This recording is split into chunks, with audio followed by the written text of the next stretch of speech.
What's up, Zach? How you doing, man? Good, Joe. How are you doing? Fantastic. So I think the last time I saw you, we're in Sydney, which Yep. is where you're based. Yep. But you're also American, so It's true. it's true. Yes. But I've been here 19 years. I've got four little Australians. They also have U.S. passports, but when I tell them they're American too, they look at me funny. Oh, that's funny. Well, awesome. Yeah, for people who don't know who you are, do you want to give a quick intro? Sure. My name's Zachary Zeus. I'm the CEO of two companies, BizCubed, which is a data engineering firm. We've been doing data engineering work for a long time, since before data engineering was sort of the a known phrase.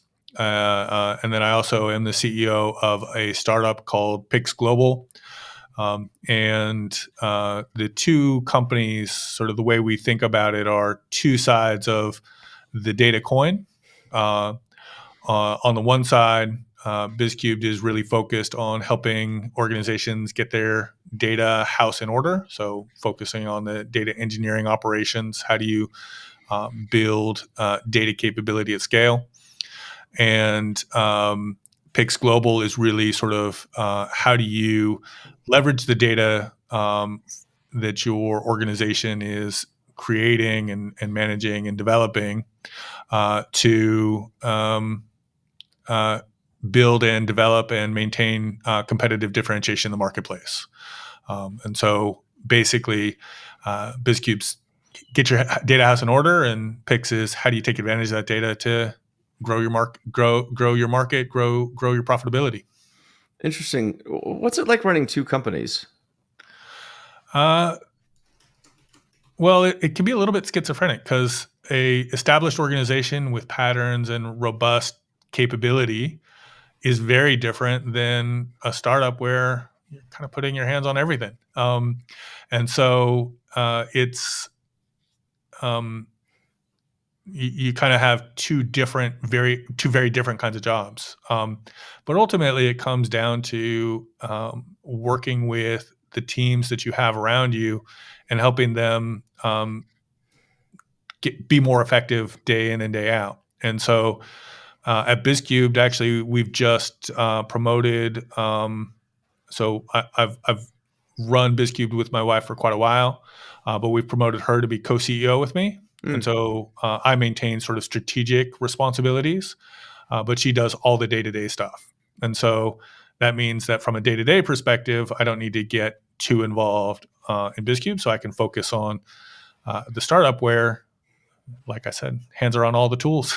Yeah, yeah, makes a lot of sense. Yep. Good for your wife for doing that. I Yeah. don't think a lot of spouses do it. Say, oh, I'm going to go run a company with you.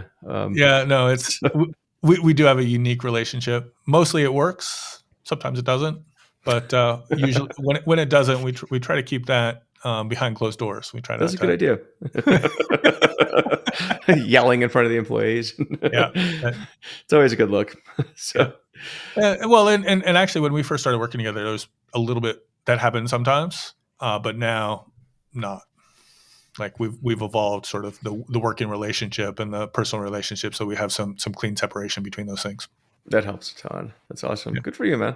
Figure that out. Yeah, win a Nobel Prize, I think. So, Yeah, the Nobel Peace Prize for marital relationships, right? yeah, it is a real thing. We'll push for this. So, and I remember we met a couple years ago in Sydney, and we're on a rainy hike around the zoo somewhere. I can't remember exactly where it was, Yeah, but it so was a lot of fun. Bradley's Head. Yeah, it's a beautiful part of Yeah, the world. beautiful. Yeah, stunning. I'd say one of the most beautiful places I've visited so far. And we were talking about trust architectures, which I thought was an interesting concept. I was utterly clueless about this, and I think you would have started kind of formulating some ideas around this concept. Walk me and the audience through trust architecture. I think this is something that the last couple of times we've hung out, you've been just brimming with excitement about it, and I think it's a pretty cool topic. So, Yeah, so it is something, and it's not surprising that it was a new phrase for you. It was a new phrase for us too. It's mm, something that we're really pioneering conceptually. And this is really the focus of the startup, which is Pix Global. And the idea there is that um, the so I said sort of Pix's job is how do organizations build their competitive differentiation in the marketplace. And so how does a organization demonstrate the value of the goods and services that they produce beyond just the product features? And so the key thing that's happening globally right now is an increased focus on primarily carbon.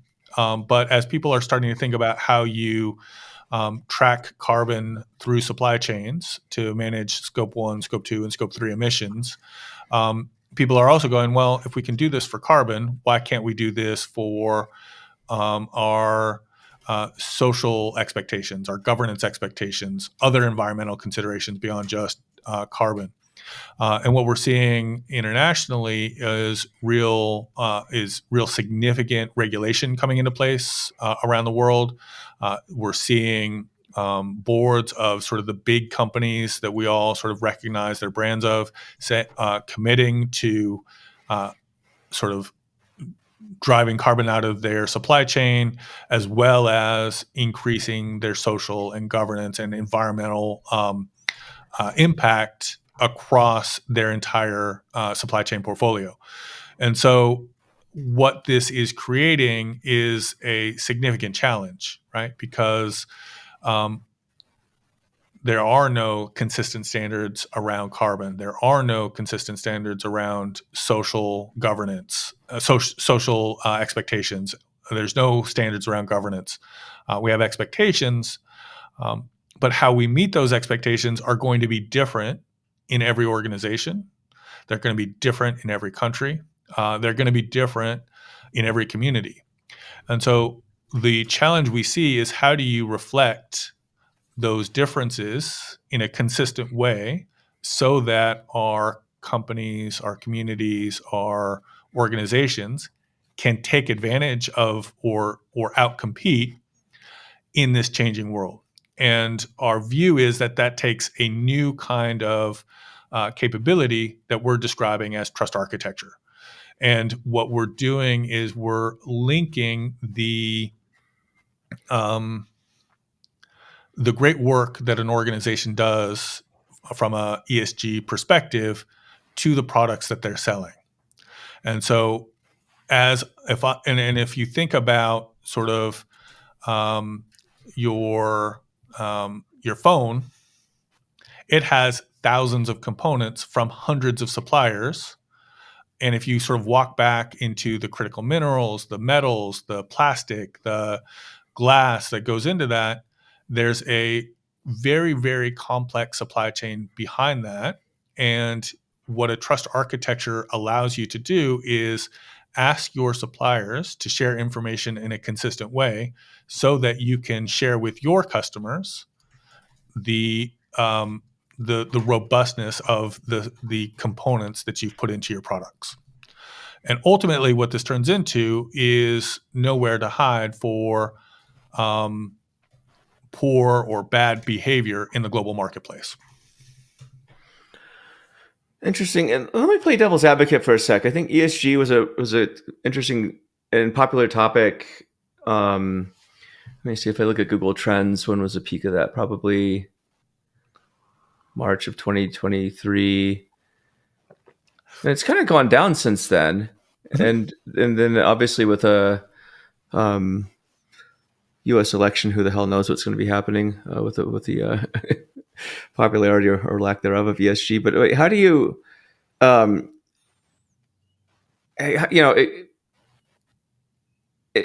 think with the downturn, ESG initiatives have been taken to the back burner for a lot of companies. Like, at least in the U.S. I mean, this is at least the popular trope in a lot of business journalism, like a CNBC and Wall Street Journal. Like, how do you incentivize companies to want to adopt this type of trust architecture where they're accountable to ESG when there's really no motivating force to be held accountable to it? Well, so yeah, sort of take your point, sort of in the U.S., there are incentives globally. Yeah. So, for example, in Europe, there's something called a carbon border adjustment mechanism, and so Yeah. basically, it's a carbon tax on importers who want to sell their products in the European Union. And what the process is you when you import your goods into Europe, they'll assess the carbon impact of your goods to their standards, Hmm. and they will charge a tax on your goods so for you to import them. And politically, this is very popular, right? Because um, it's a people are sort of concerned about climate change. They are concerned about sort of the carbon load around the world. And what this does is it moves the burden from the um, populace, from the people of Europe, to the people importing the goods into Europe, right? So it's a tax on foreign companies to address Europeans' needs for um, or Europeans' desires to work to address the climate crisis. So that's one example of places where there are incentives, and so where the what industry is asking the European Union is, how do we prove to you that we should not be charged a tariff because we've done the right thing from a carbon perspective? And a trust architecture and the UN transparency protocol that we're sort of building out is a technique that people are pointing at as a way of doing that. And what's this UN thing that you're trying to do? Is this I think you sent me a link on this. Is it recommendation 49? Is it, or what is it? Yeah. So recommendation 49 is the UN transparency protocol. So it's transparency at scale. It's sort of, how do you create a consistent way of sharing data so that up so across your supply chain, so that there's nowhere to hide for unsustainable behavior. And the and there's been a lot of and so we can you sort of talked about sort of hype and trends, and there's been a lot of hype around sort of supply chain traceability in the blockchain space. Yeah. And No, that so, was always the holy grail. Like, this is like blockchain. Let's bring it to the real world and track yeah. inventory, right? And And our view is a blockchain. So the blockchain sort of created this idea that, hey, we can track goods from origin, right? Like this, yeah, and there's this nirvana idea. But the challenge is and the challenge every sort of blockchain implementation faced is it's kind of like saying we can achieve this outcome as long as we all put our data into one ecosystem. hmm, And you can easily get to the point where you go, all right, well, you can imagine if it was a Western ecosystem, like a US or maybe European one that everybody was starting to use, well, then Asia's probably not going to use that, and vice versa. And as soon as you have more than one, you realize that the interoperability between systems becomes the critical piece. And once you start, and so what the UN Transparency Protocol is focused on is that interoperability between disparate systems yeah, to create that sort of supply chain picture. And so the conceptual model we sort of say we sort of use to help people wrap their head around this is uh, saying that we all need to put our data into one ecosystem in order to have traceability is similar to saying, hey, we can pay each other as long as we're all part of the same bank. And we all know that there are thousands of banks, and there is data interoperability between those banks, because it's not like people are sending cash around when we pay each other. It's a data transaction, right? Like a hmm, purely data transaction. And so that data interoperability is possible. It's just we need to drive down the cost of doing that and make it really decentralized, so you don't have to wire up thousands of APIs just to understand your supply chain. We actually need to tie it to the actual transactions, hmm, because the we're already doing data exchange for every transaction that exists across the global supply chain. yeah, Right? So when I sell you a product, there's a data transfer of money moving from your account to my account. And so we're sort of expanding that conceptual model to include information about the product, right?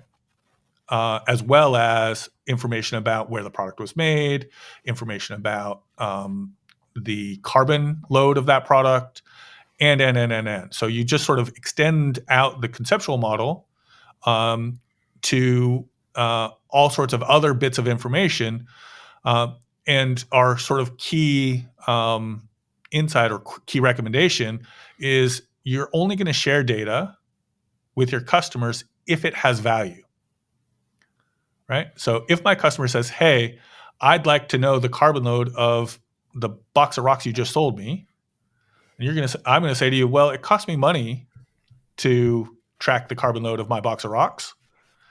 So are you willing to pay a premium on the product if I share that data with you?" The answer might be no, in which case I'm going to say, "Well, I can appreciate you want that, but too bad, too sad, off you go." Yeah. Um, but if it is valuable to my customer to share that data, then I will share it. And increasingly and so that's where we see that sort of alignment of incentives and activation of the marketplace, to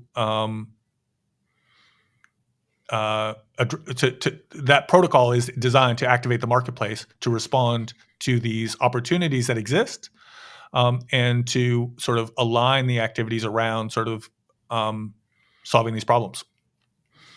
Interesting. And so when you're talking about supply chain, do you expect this trust architecture is going to trace all the way back to raw materials for components? Yes. So Okay. one of the other UN projects we're working on is a critical minerals project, which is the Okay. starting point. And so one of the things that we've realized, well, it's kind of obvious when you say it, but everything that we consume is either mined or grown, Hmm. right? So minerals and agriculture are sort of the starting points of pretty much everything that we have, in our houses, in our homes, in our day-to-day lives. And so we're running pilots as we speak in minerals and agriculture. Well, yeah, and I mean the amount of carbon that goes into making stuff like ammonia fertilizers, for example, is Yep. insane. Yep. Actually, Yeah. like people realize like that's mainly a fossil fuel Yep. product. Yeah. Oh, yeah. Yeah. So ethanol in gas, right? Like there's this sort of green gas idea, but because of the carbon load of the fertilizers that go into that ethanol, Yeah. not really that. It's not that green, right? In Hmm. fact, there's all sorts of problems with that. Anyway, Yeah. we like, and part of the challenge, Joe, and one of the things we don't want to be doing is sort of putting our values onto this ecosystem, right? Like I might make personal choices, Yeah. but really we need to build a protocol that supports the sort of actual realities of the marketplace. And so the protocol is a way of exchanging data so that we can provide transparency and traceability all the way to raw materials and all the way to the agricultural products that go into them, or all the way to the base levels.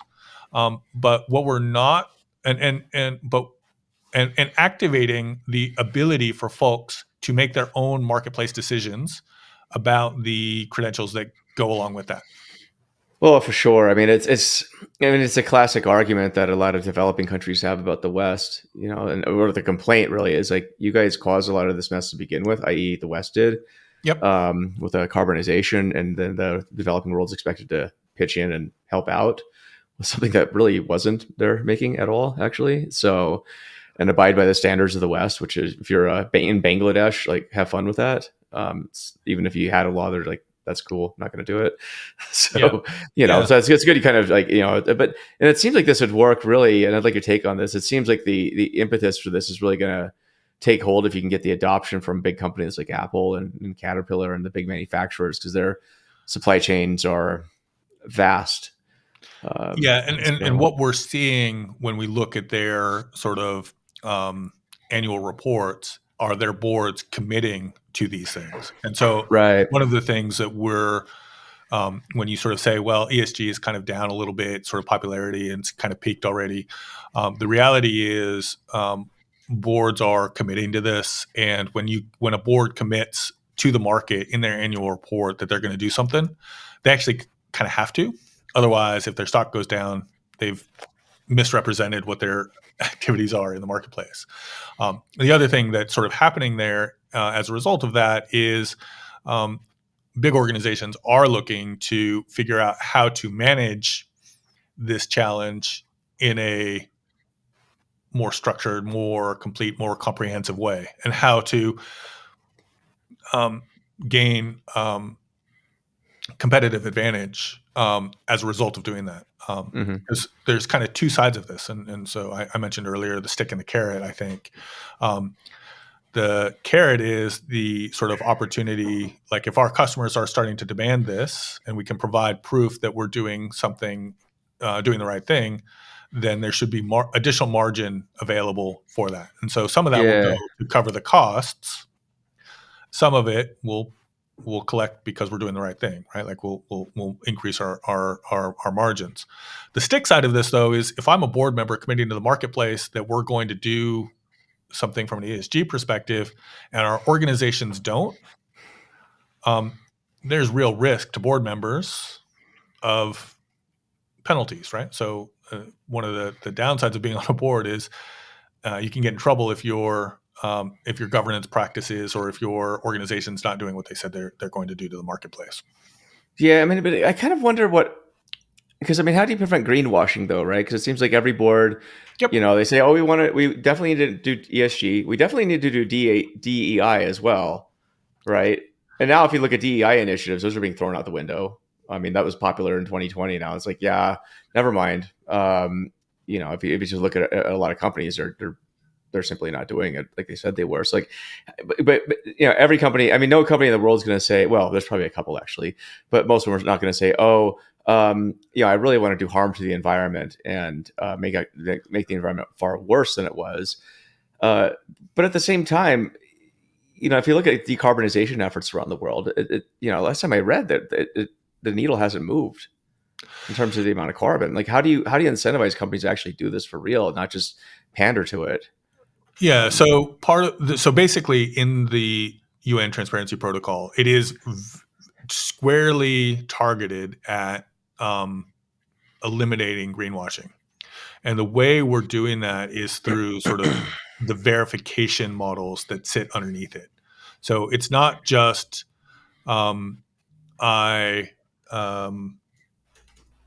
I say to the market that I'm doing this. It's I'm proving to my customers that I have done it. And so it's that verification that becomes important, right? And so and we go back to the European carbon border adjustment mechanism. Um, if I'm a tariff agent for the European Union border control, and I'm a big company importing a ton of cars, and I say I've got these cars don't have any carbon because I do all these things. The European border agent is going to say, prove it. And the auto manufacturer will either be able to prove it or they won't. And if they're able to prove it, then their products won't be charged the tariff. And so they will be more competitive in the European market because ultimately that cost will get passed on to the consumer at the other side, or they will be able to meet the carbon proofs, or they won't be able to. And the border agent is just going to say, all right, well, I'm just going to charge the carbon tariff at the full whack because you weren't able to prove it. And we're going to see these kinds of, so that's one example of the kinds of demonstration of, if you can prove it, then you have a competitive advantage, or you have a market access advantage that you wouldn't have otherwise. And so that proof becomes the critical piece of the puzzle to combat that greenwashing activity. And it's not like it's gonna happen overnight tomorrow, but as the marketplace starts to ask for proof, increasingly people will provide proof, and as that proof adds value to the goods you're selling, you'll add more proofs, and you'll sort of create this virtuous cycle where verifiable claims about the ESG credentials of your products have value in the marketplace, and therefore you will continue to provide verifiable proof. And for products that don't have that verifiable proof, they'll lose market access, or they'll have decreased Hmm. value in the marketplace, and they won't. Those organizations will lose competitiveness. Hmm. Yeah, it seems like that's going to have to be what it takes. I guess I know that when were all the when was the last big accord for decarbonization, the 2050, whatever it was, and Oh, so the big the goals. Yeah, Kyoto and COP yeah, 23 and yeah. COP It was like 24, yeah, yeah, all those things. it's, Yep. yeah, and it was nice. It was a nice gesture. It was cute, but it had no teeth to it, and like it's just like great. Everyone's on board with this, and you notice that every country has like a their initiatives sort of end in zero for some reason. It's always a round number for some reason. Like, oh, we'll be here by 2040 for sure. Or Yeah. and it's just like, at the same time, electric vehicle sales have gone down. I mean, at least in the U.S. in the West, like some car manufacturers are getting out of the U.S. market for electric vehicles. So it's an interesting dilemma. So, but it feels like there's a lot of intent to want to do this stuff, but not a lot of consequences if you don't. So people are like, well, I got to hit my quarterly number. That's kind of what matters to me right now. Yeah, and that's So and so that's where this verifiability and market access and increased value really becomes the sort of both carrot and stick in this ecosystem. And um, ultimately, our view is the if it's all regulatory and bureaucrats sitting in Europe waving their hands, which they do a lot of. They're really yeah, good well, at that. that's their main job. It Um, is. Let's be fair. I mean, it is what they do. yeah, Um, um, that's not actually going to achieve anything. And really, if we can sort of start baking verifiability into just the everyday transactions of trade, that really becomes a pretty big lever for the folks who are um, already doing this stuff. Because the reality is, there are organizations that are already doing more than they need to. The question is, are they getting the market advantage as a result? And if we can correct. help them provide that verifiability, and by providing that verifiability, they outcompete in the market, they'll start there'll be as the marketplace is responding, the marketplace will respond faster, and sort of Yep. we get the power of the market to drive the change we want, the change that I mean, candidly, from a carbon perspective, the change that the scientists are telling us we absolutely need to see. Hmm. And so my view on that is, we start getting that market shift, things can move much, much faster Yep. than the bureaucrats can make happen. And so Yep. where are those leverage points that we can use to sort of create those shifts? And that's what we're exploring, and that's what Pix Global is all about. And so That's cool. back to the trust architecture question, we actually see that there's a new job, which is a trust architect, whose job it is to build these trust architectures to allow organizations to outcompete on these kinds of verifiable proofs of the good work that they're doing. The challenge that we see is that every organization is going to need a trust architecture where they take the inputs, the things that they buy from their suppliers, they do their business, which is build something, maybe build a product, build a phone, build a chair, whatever it is, and then attach the appropriate level of proof of their great work to the product that they're selling, so that they can get uh, additional market access, or a higher premium, or um, target a unique niche in the market. And that sort of activity of mapping sort of goods coming in to products going out is a company level trust architecture. And we're going to need trust architects to help them do that, right? Every business is going to, if they're going to compete on verifiable proofs of the great work that they're doing, are going to need a trust architect in their community. And so our picks sort of ambitions are to build a community of hundreds of thousands of trust architects that help organizations outcompete on the great work that they do. So I guess from a technical angle, then how does this work? Are you talking Yep. about? And you mentioned blockchain before. Is this something that's in blockchain, or how is this No implemented? blockchain.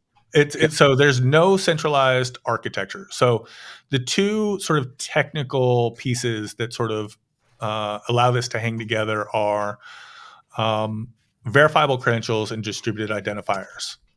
And so verifiable credentials are basically uh, using, and I mean, I'm going to dumb this down quite a lot, but basically putting a data packet in an envelope where you use your private key to sign the envelope so that the data inside the envelope, came from the person who said it came from, right? So similar to, Sounds like so that, PGP. similar, Is it? like Yeah. it's along those veins. So Okay. PGP is for email primarily. Yeah. But it sounds like similar type of a setup. Similar Yeah. conceptual model, yeah. So verifiable credentials provides a similar kind of model, so Okay. for sure where the data came from. Distributed identifiers are basically how you can trust that private key, basically, right? There's just so those are the two basic components that this gets built on. Inside of these credentials, we're sort of articulating a B2B digital product passport.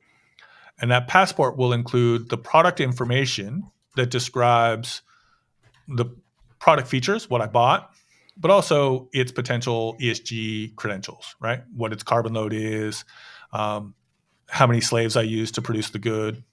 Just kidding, not on that one. But Well, I mean, you joke, but this actually happens sadly in the world. well, no, yeah, and Yeah. actually, the certification that I've validated that my supply chain doesn't have slaves is Good. actually a credential people are very much looking for when they're buying goods from suppliers, right? That's awesome. And what kind of governance tools do I have in place? And so basically, with every product that we're selling, we attach our digital product passport with all sorts of additional credentials that sort of build out that story we want to tell about our product.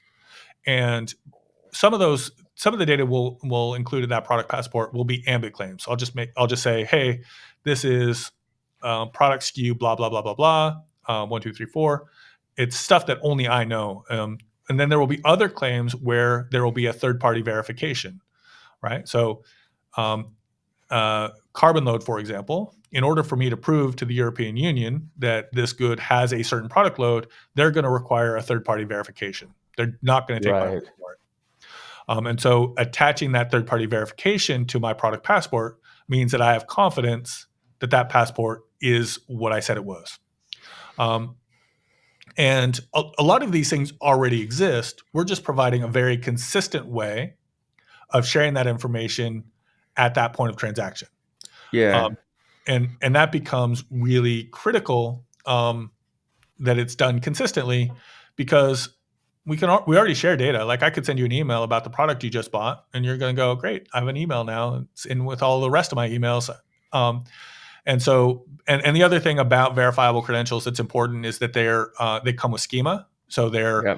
immediately understandable by a consumer of the data of the data in the product. Not a end consumer, but a business consumer, like a technical consumer.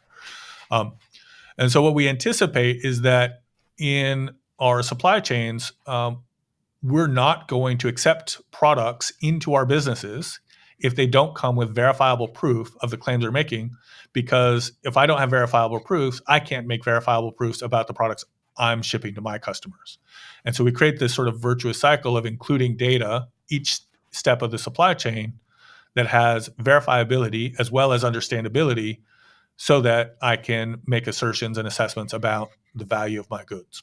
How extensible is this to other things like safety and compliance or even AI models? Completely extensible. So one of the projects that I'm working on is or pitching for it. It's not active at the minute, but is thinking about large language models and sort of the prompt engineering and the composability of that. Everybody sort of goes, "Oh, large language models are a black box," but actually, you can kind of think about the question you send to it and the answer you get as a supply chain. Hmm. And you can think about the inputs to that supply chain of sort of the large language model and its version, the vector database that sits next to it, all the components are inputs to that supply chain, and the request is your sort of the response is the product, the request is the demand. Like, you can kind of sort of build a supply chain model of a large language model, and one of the things we're exploring is how do you provide like sort of assertions and explainability about the supply chain of a large language model response so that you can understand its veracity and its relevance to the use case and scenario you're doing it. Mhm. You're using it for. And so an example in that regard, so just to put a little bit of a wrapper around that, Mhm. is you can imagine a large language model providing um, um, health insurance advice. So not health advice, but health insurance advice, right? Like, here's how you navigate in the U.S. Your health insurance environment, and you can imagine, and actually be willing to bet there's probably a dozen startups absolutely targeting this right now, and what you dozens probably, um, It's a big market. yeah, Yes, I would yeah, think so. I would hope so. yep. So Um, but the so you might use ChatGPT behind the scenes, but one of the first things you'll do from a prompt engineering perspective is you're going to put a filter at the front of um, that sort of large language model chat experience, which says, I only answer questions about health insurance. So if you ask a question about health advice, hey, I'm sick and I'm puking on my toilet, it goes, I'm sorry, I don't answer questions about health. I only answer questions about health insurance. That becomes the first element of the supply chain, because when you get to the end and the chatbot says, oh, you're puking over the toilet, maybe you should just go to bed for 3 days and call me in the morning, type of thing. That's a false positive, right? You don't want your health insurance advice chatbot providing health advice. Um, if if it has done that, that's a false outcome for your product. You want to have explainability, and so you can sort of see all the filters, all the prompt engineering activities that sit through that process, and go, where did our prompt engineering fail us, so that we gave an answer that is not in spec for our product. And so that explainability becomes really important and valuable to leveraging these large language models. And so it might be that your chat GPT service sort of navigated around all your controls, in which case you go, well, we can't use ChatGPT anymore. We've got to go find a different one. Or maybe your controls didn't capture a specific scenario, and you expand uh, the feature, the prompt engineering component that limited that response and sent it back to the large language model. You expand its scope so that it prevents that in the future. And so that we provide sort of that verifiable credential along the way. Each step of that that sort of large language model supply chain becomes verifiable and explainable, and that becomes really powerful in terms of product management and resolution of issues for an engineering team or a product team. it's an I think I interesting didn't one. quite nail that Well, explanation. there's also the inputs that go into it, right? So I know Yep. part of the EU AI Act is making sure that if there's a copyright, Yeah, request, that you're able to trace those things too, the inputs into the model, so yeah. it's So kind of inputs into bidirectional. the large language model Yeah. itself Hmm. become an important part of that. Like, and one of the features of our sort of verification model is um, you're not going to share the full data set of all the data you trained your large language model, but you could potentially provide a hash of that full data set Yeah. so that it's auditable, so that the auditor comes in and says, okay, show me the data set you trained this model on. I've got this hash that you used and you shared publicly, not your data, but the hash of the data. So now, as an auditor, I want to run the hash algorithm across that data set and see the same result. Yep. And then the auditor then can check the whole thing at the appropriate level of granularity and go, well, you've got this pile over here that's not copyrighted. Mhm. or has copyright infringement, you need to fix it and rerun your model. Yep. So it creates that sort of the verifiability isn't necessarily I have to share all the data about everything that I'm doing. It's but I have the opportunity to share a proof so that if it does get audited in the future, I'm confident that that provides confidence to your consumer that if we do need to audit them in the future, that audit can occur with rigor. Is there a notion of carbon output as it relates to training models? Have you thought that far about that yet? So again, one of the things, if we sort of think about just sort of the general case, and we go back to the European Carbon Border Adjustment Mechanism, Yeah. if I'm ChatGPT and I've trained my model in the US or in a low-cost carbon ecosystem, then as I'm selling ChatGPT services into the European Union, I will be subject to that carbon border adjustment mechanism. Okay. So So it there works for will be digital products as well as physical. so I don't know that the legislation actually applies to digital products at this point, but my view is if it doesn't yet, it will shortly. Yeah. I mean, you see how much carbon these things use when you're training them. Yeah. It's Oh, absolutely. significant. Yep. I mean, Yeah, yeah. and the carbon cost of our digital ecosystem is pretty invisible to us today. But again, that this technique provides the mechanism of sharing that data in a meaningful way. Yeah, that's interesting. There's a lot of ramifications of what you're describing, and I think it's the ESG's thing's interesting. It's cool. I mean, the other day I was talking with a friend of mine who he runs safety and compliance for a very large e-commerce company. I'm not going to name names. You would know who they are, but he has to go through.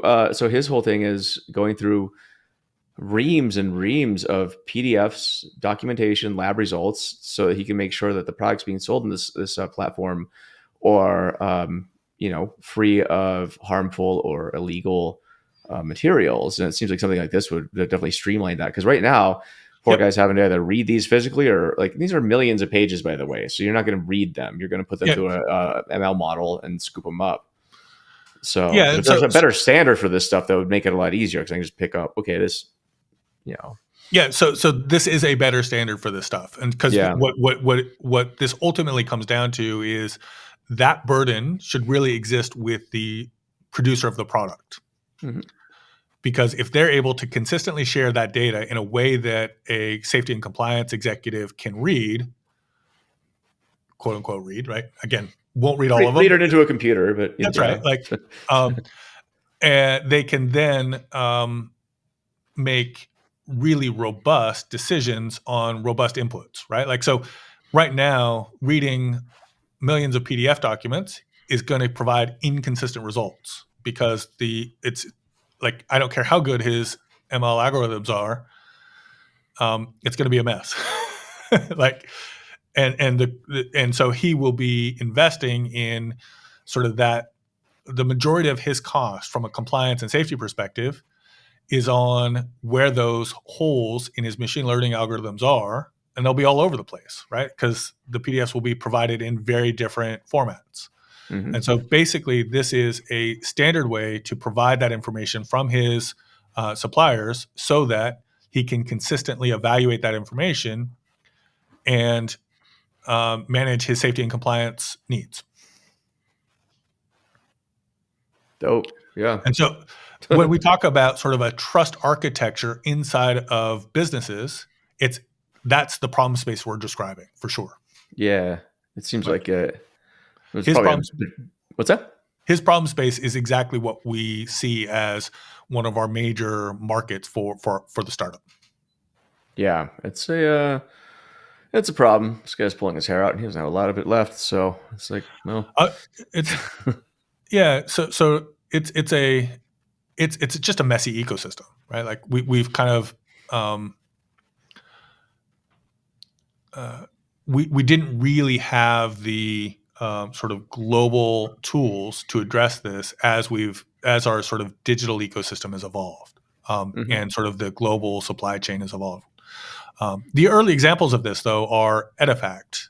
So Walmart for a long so part of Walmart's ability to manage its supply chain is that all of its suppliers have to share their data with Edifact data. They really pioneered that, and basically they're able to order from their suppliers based on their stock levels decreasing automatically, right? So they have algorithmic supply, and it's just product information. It's just price, volumes, delivery, those types of things. And so the model, the conceptual model is extend Edifact to be much more comprehensive, to include all of the product features, including ESG, but also not just ESG. It's also consistently providing that the product feature data as well. Yep. Yo, I've used it was EDI very extensively. Yeah, it works. We both have gray hair, so we've been around long enough. Oh yeah. Well, I mean, every major retailer in the U.S. uses it. You're not going to Yeah. get away from it, and you got to set Yeah. up your supplier on an EDI if you're going to be working with these companies. That's literally one of the first things you're going to be doing. They're not going to mess with you otherwise. They're not worth their time. Yep. So this is kind of the modern version of that standard. Yeah, it reminds me a lot of that. Yeah. Well, and it works because Walmart, even back in the day, when there was still some fledgling, country store out of Bentonville, Arkansas, I mean, I think they realized really quickly the value of data, right? I mean, that's why Sam Walton was able to grow real quickly. The dude was maniacal about this kind of stuff. And EDI was one of the huge early leverages they had. As they grew, it was kind of like either get on with this standard or, we ain't working with you. Yeah. And you don't have much of a choice. That's the market access description, right? You didn't have access to the Walmart stores, to all the consumers that were coming into Walmart stores, unless you complied with the EDI standard. Yeah. And so we anticipate this approach being similar. Yeah. That's interesting. But it's a decentralized thing, though, too. I mean, EDI is one of these things where it is a standard, but it's also it's a bit of a racket. I mean, there's a lot of companies that they make a lot of money off of EDI, and it's how any standard goes, I guess. But how do you prevent that? Actually, how do you prevent that with what you're describing with trust architecture, like from it becoming a hellscape of consultants and vendors in the space, or is that fine? Well, so consultants and vendors make money where there's market inefficiencies and there's opportunities. So, and becoming an EDI expert is a non-trivial thing, right? Like you and I are kind of in the weeds here, but it's because we have experience doing the real work of commerce, right? And so there will be some of that kind of racket we see, but our view and part of our goal is to build a community of hundreds of thousands of trust architects so that there's lots of optionality for organizations as they make this transition. And our startup's goal is to build the tools that those trust architects use, right? So we want to help them implement this type of a protocol faster, more effectively, easier over time. That's sort of our commercialization angle on this. Sense. But ultimately, our view is every organization is going to implement the standard on their own, right? They might so I'd imagine Walmart will build this in-house by their teams. But we also think big vendors are going to bolt this on. So when I ship an invoice to my customer, I'll attach the credentials that prove its carbon load. Because again, so I would imagine we're part of the ERP ecosystem pretty heavily. And that becomes a way of people just bolting this into their existing ecosystem, and the existing ecosystem of you called it sort of a hellscape of consultants and vendors. Well, ultimately organizations globally have invested heavily in this hellscape, and so we need to activate on top of that. Otherwise, it doesn't move fast enough. Well, there's a lot of moving parts to this, especially when you're, coming out of the gate saying, "Oh, it's going to be a global standard." It's like, Yeah. this Well, isn't an and Australian standard. It's like, yeah, but no, that's this is how. a global standard. We do have some proofs and projects where we've demonstrated this in Australia. We're doing stuff with Canada and the U.S. And so we're seeing quite a lot of sort of global adoption around the world. And we talked a lot about Europe today in terms of sort of the regulatory stakes that sort of are potentially going to move this faster. Mm-hmm. But we're seeing quite a lot of adoption, particularly around um, the the border and the tariff sort of side of things. Like how do you facilitate trade while implementing pretty complex oversight rules? Like there's a tension there, and this becomes a way of Big managing one. that tension. Big one. Interesting. Anything else? I mean, this we covered a lot of ground. I think broad and a bit in the weeds like this. And there's a lot to unpack. I mean, you're talking about kind of changing a lot of facets of global trade, Well, and twisted with saving the world at the same time. So not a well, light topic. and really activating people to Mm-hmm. collaborate on both meeting the needs of their organization and their communities while also aligning around some of the big existential issues we're facing. Like that's kind of what's exciting about this. I guess the only other thing I kind of mention is um, on the sort of how this applies to sort of data engineering and sort of the core of what we do. And so part of my my view on this is data supply chains have similar. We talked a little bit about large language supply chains, but I can imagine data supply chains having similar verifiability. And so and when we think about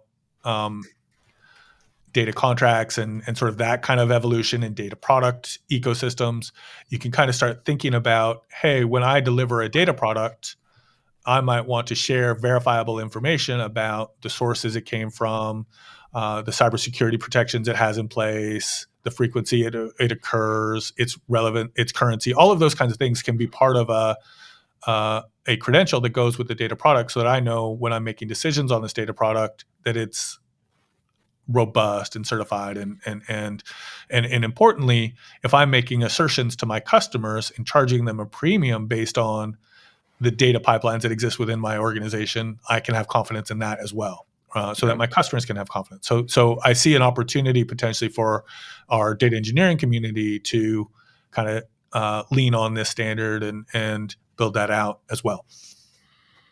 I think the data community needs all the help it can get in this area. So Yeah, and so and just it's a big part of kind of what we've figured out at BizCubed is getting that consistent operational data engineering ecosystem right adds a lot of value. And then if we can add some standards on top, that means that our customers can reflect that value. And so that's kind of the big thing that we're focused on as an organization. well, in fact, I think this is one of the cornerstones of making it work. It's one thing to have a standard, but what are you going to do? Have somebody manually enter all this crap into a right? I mean, Yeah. I know you well enough. You're good at playing like 5D chess at this stuff. I know you've already thought about this, so but it has to be automated. Yeah, and actually, I mentioned that sort of the verifiable credentials come with schema. Yeah, And so I actually anticipate a lot of ESG reporting, a lot of ESG analysis inside of organizations is automated. Um, like you can kind of imagine um, communities and ecosystems of saying, all right, we're going to report on carbon inside of a big corporate. Well, if we've got all of the raw materials coming in a consistent format, you can do quite a lot of pretty powerful analysis, create pretty interesting data products, all sort of automated and simplified. That becomes pretty compelling to some of these big yeah. organizations. Oh, for I think we're sure. a couple of years away from that, but that's sort of the technical implementation accelerators I anticipate coming. That's amazing. Well, Zach, it's been good having you on the show, man. Thanks for having me. I appreciate it. Anytime. I always like talking to you.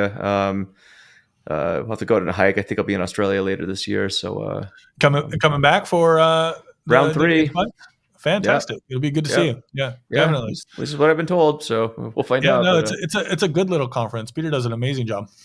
Yeah. I think hopefully you might be able to give a talk on this stuff too. I think it'd be pretty awesome. So, but yeah, I think what you're working on is really cool. It's good to see it finally get some traction. I know that you have just a lot of complexities you're dealing with. Geez, the UN and I don't know. We'll There, start there, with that one. there- But there's there's lots of moving parts, and it's one of the things I kind of think about is as we start to get the standard started, and as people are starting to adopt it, is we're kind of like selling the first fax machine, yep.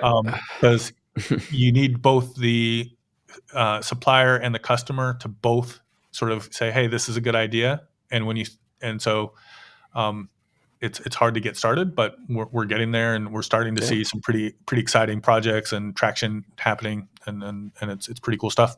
Yeah, for sure. Well, awesome, man. Well, we'll see you soon. See So, you and soon. all Excellent. right, take Thanks, Joe. care.